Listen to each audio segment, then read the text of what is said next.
প্রিয় দর্শক, আপনারা দেখছেন জনাব ডক্টর মোহাম্মদ ইউনূস সাহেবকে, যিনি এখন এয়ারপোর্টে আছেন।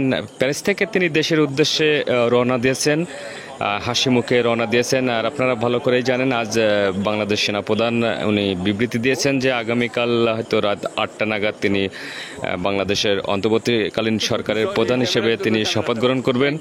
এমনটাই আমরা আজ জেনেছি সেনাপ্রধানের বক্তব্য থেকে। তিনি বেশ হাসিমুখে বিদায় নিয়ে দেশের উদ্দেশ্যে রওনা দিয়েছেন।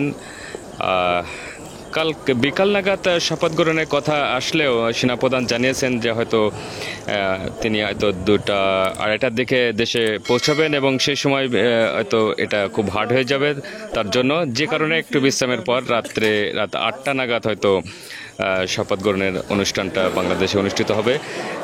বেশ হাসি মুখে তিনি প্যারিস ত্যাগ করলেন, দেশের উদ্দেশ্যে রওনা দিয়েছেন। আমরা তাকে স্বাগত জানাবো।